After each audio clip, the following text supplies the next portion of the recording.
안녕하세요. 체육교육과 19학번 이혜인입니다.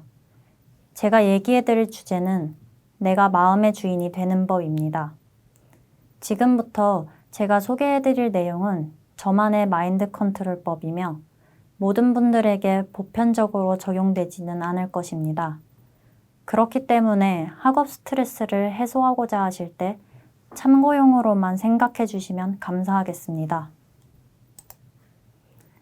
본격적인 얘기를 하기에 앞서 여러분은 2022년에 대한민국에서 가장 많이 쓰인 유행어를 생각하면 무엇이 떠오르시나요?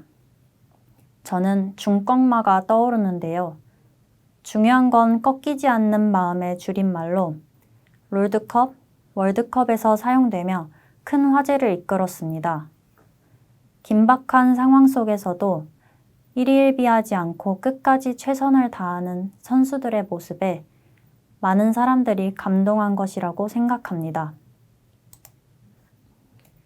사실 이렇게 마음이 흔들리지 않는 것은 정말 어려운 일입니다. 마음은 자신의 것이지만 원하는 대로 통제하기가 어렵습니다. 사소한 일에도 쉽게 상처받고 흔들려서 정말 중요한 일이나 본업에 집중하지 못하기 쉽죠.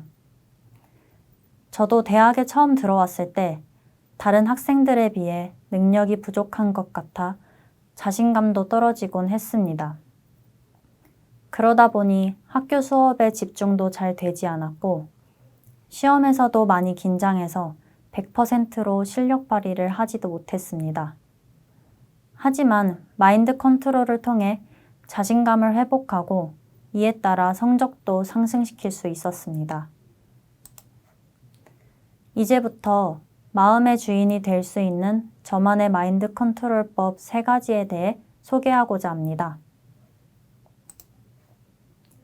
첫 번째는 제3자가 되어보기입니다. 다시 말하면 스트레스 상황을 객관적으로 바라보고 그에 대한 자신만의 방안을 만들어내는 방법입니다. 저의 경우 다른 학생들과 저를 비교하며 학업 스트레스를 느꼈습니다.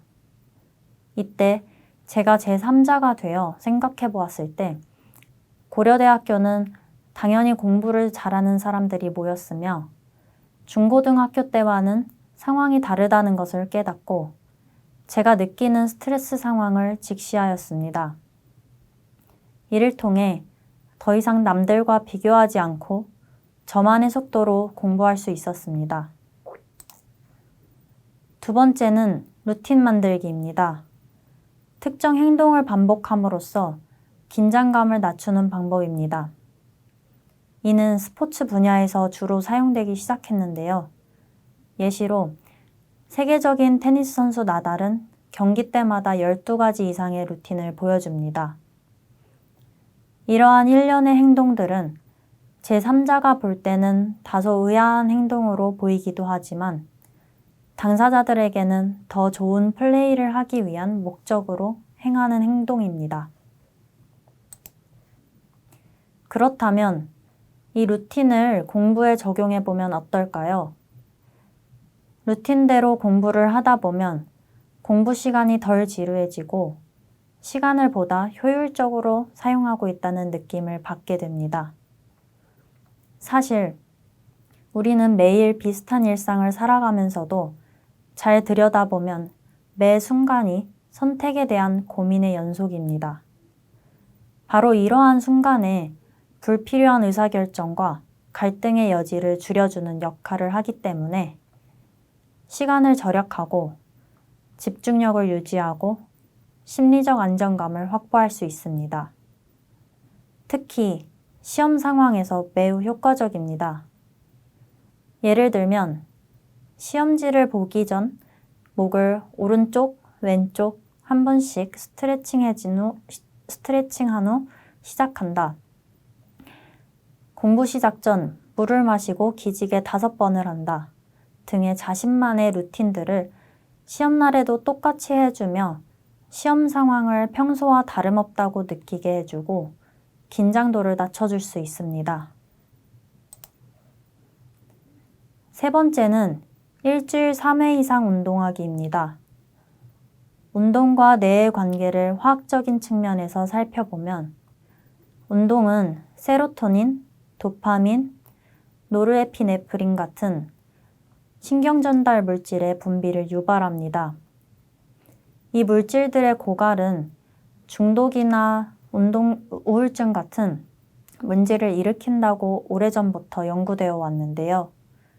그렇다면 운동이 우울증을 줄여주는데도 도움이 된다는 걸 알 수 있겠죠. 뇌는 에너지 소모가 큰 뉴런신경 세포들의 네트워크로 이 세포들은 몸 안팎에서 들어오는 자극에 반응하면서 생화학적인 변화를 만들어내고 이를 몸으로 내보냅니다. 이를 뇌와 운동의 관계에서 보면 우리가 몸을 더 강하고 정교하게 움직이고자 하면 그러한 움직임이 가능하도록 뇌회로도 더 많이 작동한다는 것을 알 수 있습니다.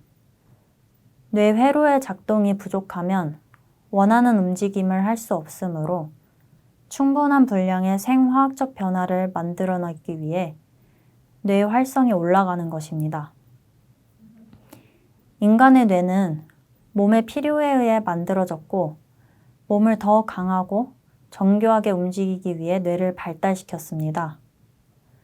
몸과 뇌는 하나의 신경 네트워크를 이루고 있기 때문에 몸의 움직임과 뇌 활성이 비례하는 것은 당연한 작용이라고 볼 수 있겠네요. 이번엔 인문학적 관점에서 한번 살펴볼까요? 무라카미 하루키의 달리기를 말할 때 내가 하고 싶은 이야기라는 책에는 이런 구절이 있습니다. 나는 달려가면서 그저 달리려 하고 있을 뿐이다. 나는 원칙적으로 공백 속에서 달리고 있다. 거꾸로 말해 공백을 획득하기 위해 달리고 있다.